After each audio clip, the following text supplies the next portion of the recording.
Hello, I'm Joe Davison of Auburn Jam Music, and I'm here to talk to Geof Pearson about his second album that we've produced. It's called Broken Orange. So first, Geof, you released Folly's Progress earlier this year. So is Broken Orange the difficult second album?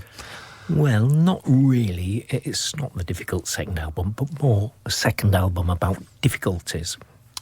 Okay, I see. So you've taken that sort of concept of difficult second album and you're saying, no, this is a second album about difficulties. Twisted the idea a little bit, yeah. Yeah, nice. Good. Okay, and what are the difficulties that it's about? Well, mainly women, of course. In this life, this one and only life, when I try to climb a ladder or two,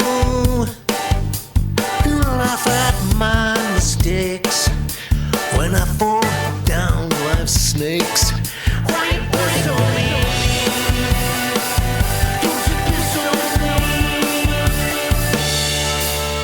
You tell my friend little things. It's an interesting title, Geof. Why is it called Broken Orange? Well, for the first 54 years or so, I enjoyed rude health, never have a day off sick type of health.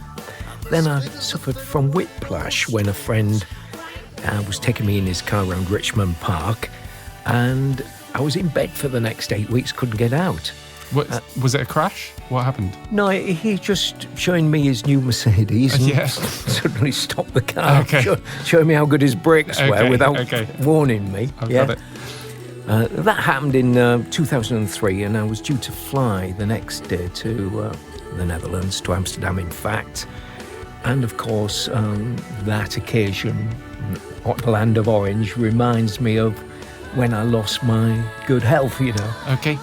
And this has led to my current difficulty, which is mainly that I've got a numb right hand and can't play the guitar. Yeah. I know there are some people who say I couldn't play the guitar that well in the first place. Oh, it's just cool. And there's others that might say somebody upstairs trying to shut me down. But nonetheless, that's why I've called it Broken Orange.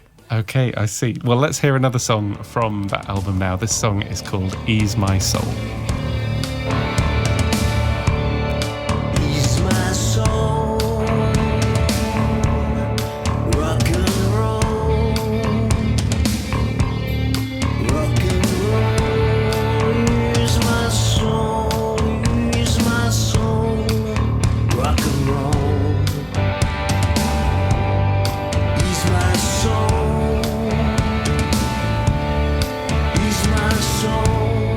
rock and roll. Ease my soul. Well, I went down to the river to cleanse my soul, but the river was all frozen and the water much too cold. So I went to the Lord and I sang him my song, and I knew that very instant that I did not belong. Ease my soul, rock and roll. So, you being sort of broken and your health not being as good as it maybe once was, is a sort of darker concept maybe than the previous album. Is that fair? Yes, I consider that Folly's Progress is a nice, bright yellow, sunshiny type album. Okay. Whereas this is darker. The videos for it are going to be done in the dark, which is a darker album because it's about a darker subject, really. Although I don't really want to be down about it. I like to carry on in the true Beethoven spirit and say, what can't be cured must be endured. A little suffering is good for the soul. Keep your pecker up, old boy. I still want to be up and not down about it. Oh, that's great. So even though we're thinking about dark things, you're trying to put a happy spin on them and see it from the lighter side. Yeah, I think that's natural in my case anyway, yeah. Great. Okay, well, let's listen to another song from the album now. This is All I'm Saying Is This.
Okay, Geoff, would you say that these setbacks you've talked about and some of the themes of these songs have made you stronger? Is that what's going on in this album?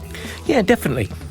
I know because I've had 2 near-death experiences that afterwards you appreciate life a little bit more, you know? Mm-hmm. One accident I had was in my orange car and the other was on my bike. Guess what colour that was? Was it orange? No, it was blue, actually. You led me down a path. But when I was 16, I was under a lorry on my bike, and it didn't have brakes, my bike. That was the trouble. I used to try to stop it with my feet, but the ground was wet and going down a hill, it didn't work. So I was under this lorry, and I had a woman at least saying, is he dead? Is he dead? Because I did manage to escape from the lorry. It's pretty terrifying when you're only 16, though. That's a big thing. I wanted to shout. I wish I'd shouted out, yes, I'm dead. Yes, I'm dead. And then I had another accident when I was in my orange Beetle car. It spun round and round. This is in 1974 on a very wet road and ended in a ditch with its lights pointing upwards. And, when I got to the police station, quite a few people had already reported any sort of... You're telling me, I've already had 100 people telling me. But when I said I was the driver of the car, I think he expected my head to be still rolling down the chest. He's in one piece. I expected from what everybody else has told me, I'd be sending an ambulance round to collect bits of him off the road. So did you walk to the police station? I walked to the police station in the rain. Yeah. And so what I'm basically saying is I think it's an energising effect when you escape with your life in that way. Okay. And you appreciate life a little more. And of course, if you survive, what doesn't kill you makes you stronger. I think that's right. That's what they say anyway. And I do think it's right. Well, it certainly seems true in your case, Geoff. You're full of energy all the time. Okay, so let's talk about the song Love Junction, which is on this album, but you've already released it, haven't you? Yes, it was the very first single that I released in October 2015. And the reason I did that was I wanted it because it had a picture of an old loco, an old steam loco in the picture. And I think it makes a good metaphor for me and this project. Okay. The salient point is that, when this first song was released, there's another 200 songs to go and another 150 surrealist rock poems and spoken word pieces. And my question is, will that old loco make it before the scrapyard goes? And I like the real life suspense of not knowing, really. So you're the train on a track with all of this stuff behind you, and you're hoping that the train gets to the end of all the songs and poems and things that you're doing. Yes, I'm quite pleased you didn't say I'm the old loco. No, I would never say that. You're going when the sun goes down. You're going to the love junction. You're going when the sun goes down. I'm going to the love junction. I'm going when the sun. Okay, well, there's another song on the album which is about trains. You have a few songs about trains. I think you associate with them quite a lot. This one's called Why Don't You Love Me Like That Train Going By?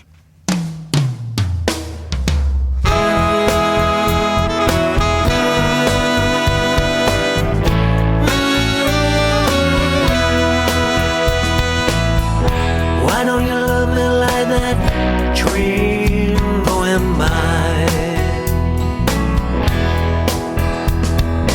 Why? Why, oh why?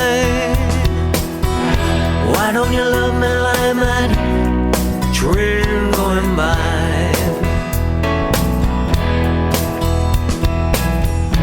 That train takes me places new, where I wanna go.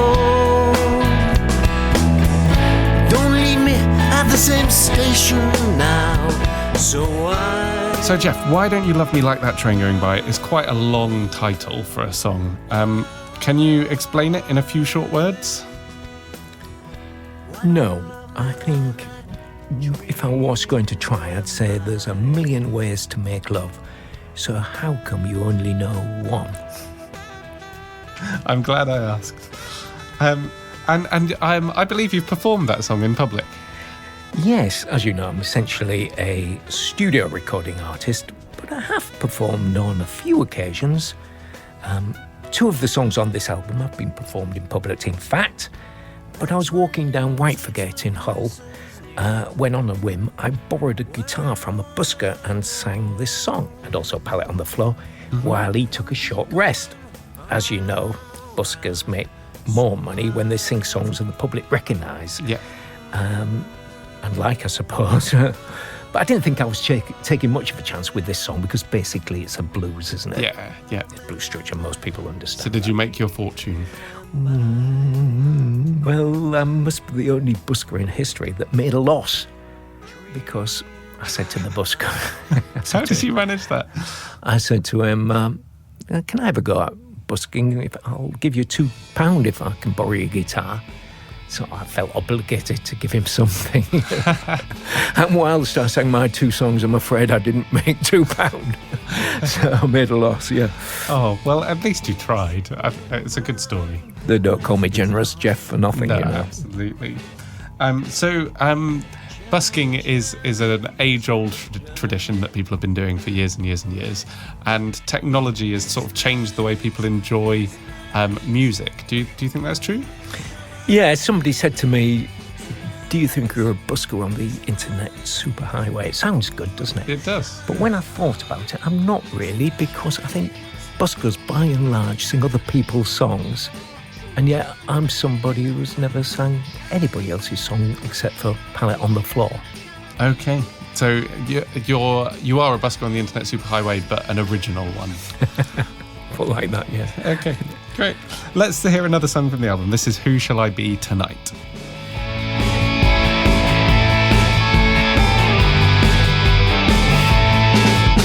Spider-Man, Peter Pan, lover man, also around. Tonight, who shall I be? Tonight, who shall I be? Okay, so what's that song all about, Geoff? Well, I think one of the difficulties in any long relationship, I guess, is keeping it alive and interesting for both partners, obviously. And this song is really about closing your eyes and imagining you as somebody else. In fact, I'm asking my partner who she wants me to be. Do you want me to be Anthony and you can be Cleopatra? I'll be Arthur Miller and you can be Marilyn Monroe. That's what the song's about. Let's play another song. This is one of your psychedelic surrealist songs, Mixed Up Man.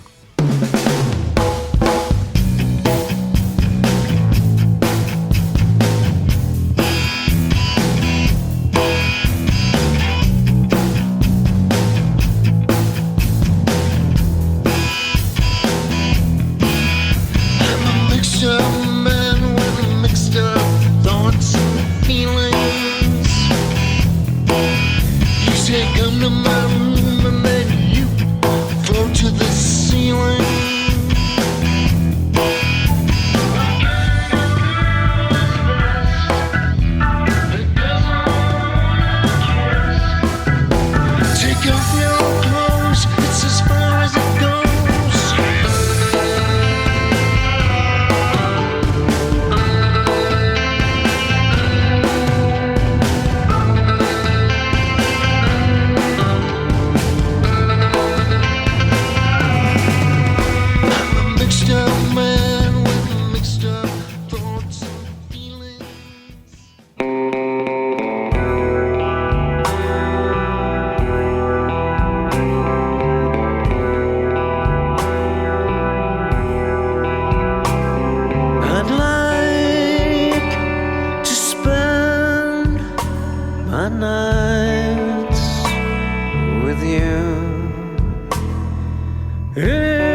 So this song is the last one on the album, and of course it's called Time to Go, which is a good title for a last song.